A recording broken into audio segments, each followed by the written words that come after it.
Bonjour et bienvenue dans cette vidéo de présentation dédiée au traitement du bon à payer par les directeurs d'hôtel d'EHPAD et les conséquences de ce bon à payer ou de ce rejet de facturation dans Norma. Donc ici, dans Business Central, dans Norma, nous sommes dans l'écran qui regroupe les écritures comptables fournisseurs. Pour arriver à cet écran-là, je vais donc aller cliquer sur le nom de la compagnie, aller cliquer sur le menu écriture comptable fournisseur et je vais arriver sur cet écran-là qui présente la liste des factures fournisseurs ouvertes. Je vais avoir ici la date de comptabilisation, je vais avoir un certain nombre d'informations, le numéro de facture, le fournisseur et ainsi de suite. Et ici, vous voyez que cette police-là est en rouge. Ça indique tout simplement que les échéances sont dépassées pour ces factures et qu'elles devraient être payées. Le statut du bon à payer, on va le retrouver dans la colonne en suspens. Et schématiquement, tant que le directeur d'hôtel n'a pas pris d'action sur une facture, vous aurez un statut en ATT. Un ATT pour attente. Attente de traitement, attente de validation, attente de ce que vous voulez. Quand vous avez un statut qui est différent en 3 caractères, DEA, vous allez avoir demande d'avoir, LIT pour litige, ISO pour qualité, et ainsi de suite. Ce sont les mêmes catégories qu'on va retrouver dans PAD que nous allons retrouver ici. Pour qu'une facture soit identifiée comme bonne à payer, il faut tout simplement que ce champ-là soit passé à blanc. Pour ce faire, nous allons donc aller dans PAD, nous allons aller dans la corbeille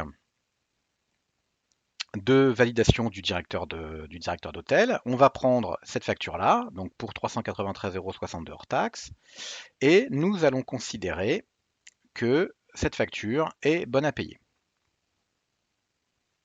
Donc c'est parfait, la facture a été validée. Nous allons retourner dans Norma. Ici, visuellement, il ne s'est pas passé grand-chose.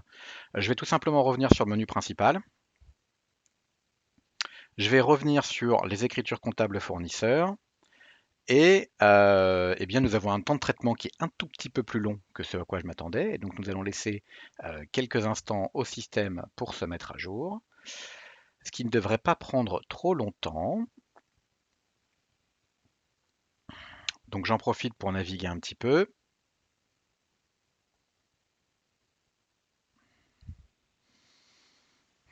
On va retourner dans la partie ici. Donc oui, dans PAD, j'ai bien l'ensemble de mes éléments qui sont validés. Je vais donc aller rechercher ma facture. Nous sommes dans la SEHPC3. Nous allons aller chez le fournisseur Selecta. Je recherche les éléments. Donc j'en ai une qui était rejetée et une qui est bonne à payer.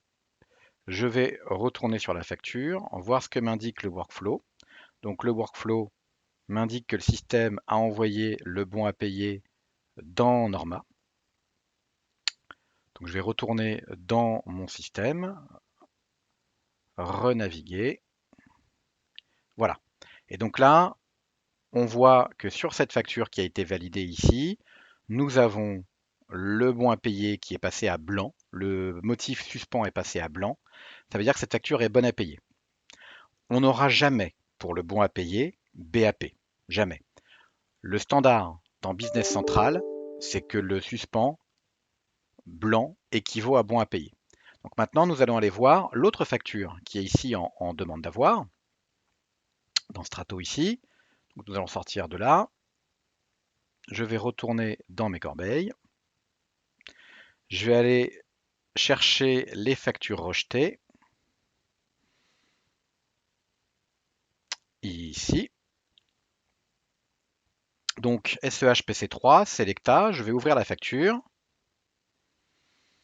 Qu'est-ce qui s'est passé? Facture rejetée, très bien. Hop, hop, hop. Rejeter facture, ok. Pourquoi est-ce que j'avais rejeté la facture? Ta facture sans le mouflon, je ne veux pas la prendre. Bon, est-ce que c'est vraiment un motif de rejet? J'en suis plus tout à fait certain.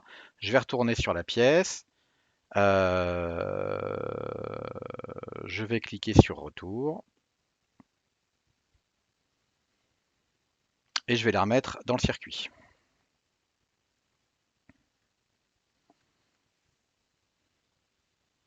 Une fois que ce sera fait, on verra ici que le statut passe à blanc de lui-même.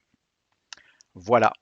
Donc ce que je compte voir de votre part, c'est vous charger des factures, vous faites des tests sur les bons à payer, vous faites des rejets de factures et ce genre de choses, et vous voyez les statuts se mettre à jour, hein. Donc, encore une fois, nous verrons les règlements un peu plus tard dans une vidéo dédiée aux règlements, sachant que à terme, l'ensemble de la mécanique des propositions de règlement sera fait en automatique par le système et qui arriveront sur mon bureau. La génération des fichiers de règlement se fera aussi de manière automatique et leur chargement dans Kiriba se fera aussi de manière automatique. Nous verrons malgré tout comment régler une facture manuellement dans une prochaine vidéo. Très bonne journée!